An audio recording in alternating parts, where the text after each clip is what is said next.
ការដោះលែងជនត្រូវចោទឲ្យនៅក្រៅឃុំ 1. ការដោះលែងឲ្យនៅក្រៅឃុំតាមបណ្ដឹងសុំ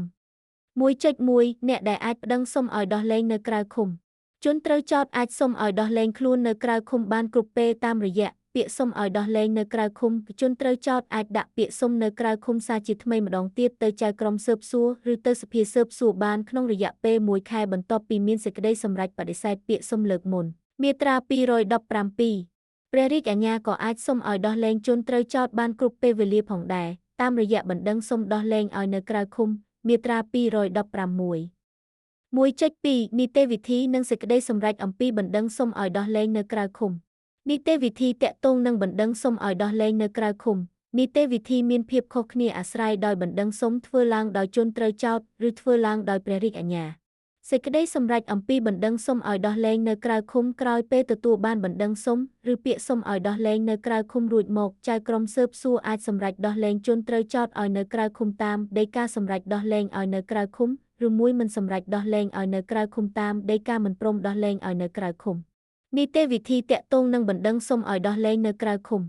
ពាក្យសុំឲ្យដោះលែងនៅក្រៅឃុំធ្វើឡើងដោយជនត្រូវចោទចៅក្រមស៊ើបសួរត្រូវសម្រេចក្នុងរយៈពេល5ថ្ងៃបន្ទាប់ពីបានបញ្ជូនពាក្យសុំនិងសំណុំរឿងទៅព្រះរាជអាជ្ញាដើម្បីពិនិត្យប្រសិនបើពាក្យសុំជាពាក្យសុំដែលធ្វើឡើងសារជាថ្មីបន្ទាប់ពីមានសេចក្តីសម្រេចបដិសេធលើកមុន ចៅក្រមស៊ើបសួរឬសភាស៊ើបសួរត្រូវសម្រេចលើពាក្យសុំសារជាថ្មីក្នុងរយៈពេល5ថ្ងៃបន្ទាប់ពីបានទទួលពាក្យសុំប្រសិនបើចៅក្រមស៊ើបសួរមិនបានសម្រេចក្នុងរយៈពេល5ថ្ងៃទេជនត្រូវចោទអាចធ្វើពាក្យប្តឹងផ្ទាល់ទៅសភាស៊ើបសួរដែលសម្រេចជំនួសចៅក្រមស៊ើបសួរ មាត្រា 217 ពាក្យសុំឲ្យដោះលែងនៅក្រៅឃុំធ្វើឡើងដោយព្រះរាជអាជ្ញាក្រោយពីបានទទួលបណ្ដឹងសុំឲ្យដោះលែងនៅក្រៅឃុំចៅក្រមស៊ើបសួរត្រូវសម្រេចក្នុងរយៈពេល5ថ្ងៃប្រសិនបើចៅក្រមស៊ើបសួរមិនបានសម្រេចក្នុងរយៈពេល5ថ្ងៃទេព្រះរាជអាជ្ញាអាចប្តឹងសុំតាមរយៈពាក្យសុំទៅសភាស៊ើបសួរដែលសម្រេចជំនួសចៅក្រមស៊ើបសួរ មាត្រា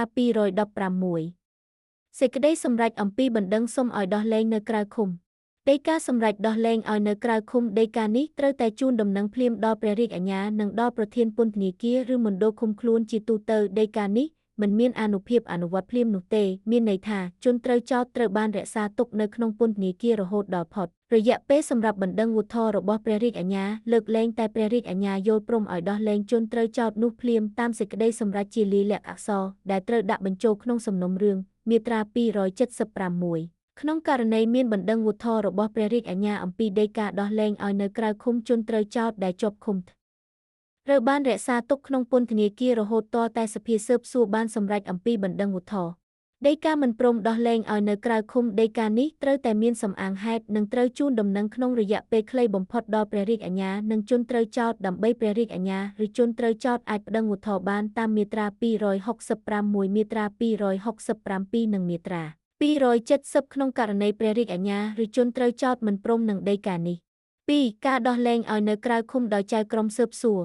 ចៅក្រមស៊ើបសួរអាចបង្គាប់ឲ្យដោះលែងជនត្រូវចោទឲ្យនៅក្រៅឃុំវិញបានគ្រប់ពេលវេលាកាលណាចៅក្រមស៊ើបសួរមានបំណងដោះលែងជនត្រូវចោទឲ្យនៅក្រៅឃុំចៅក្រមស៊ើបសួរត្រូវបញ្ជូនសំណុំរឿងនិងព័ត៌មានដល់ព្រះរាជអាជ្ញាដើម្បីសុំយោបល់និងពិនិត្យព្រះរាជអាជ្ញាត្រូវផ្ដល់យោបល់របស់ខ្លួនក្នុងរយៈពេលយ៉ាងខ្លីបំផុតចៅក្រមស៊ើបសួរសម្រេចយ៉ាងយូរ5ថ្ងៃបន្ទាប់ពីការបញ្ជូនសំណុំរឿងទៅព្រះរាជអាជ្ញា មាត្រា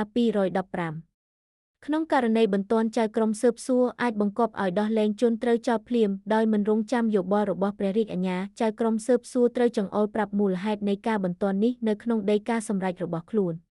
ដីកាបង្គាប់ឲ្យដោះលែងនៅក្រៅឃុំត្រូវមានអានុភាពអនុវត្តមានន័យថាជនត្រូវចោទត្រូវបានរក្សាទុកនៅក្នុងពន្ធនាគាររហូតដល់ផុតរយៈពេលសម្រាប់បណ្ដឹងឧទ្ធរណ៍របស់ព្រះរាជអាជ្ញាលើកលែងតែព្រះរាជអាជ្ញាយល់ព្រមដោះលែងជនត្រូវចោទនោះភ្លាមតាមសេចក្តីសម្រេចជាលាយលក្ខណ៍អក្សរដែលត្រូវដាក់បញ្ចូលក្នុងសំណុំរឿង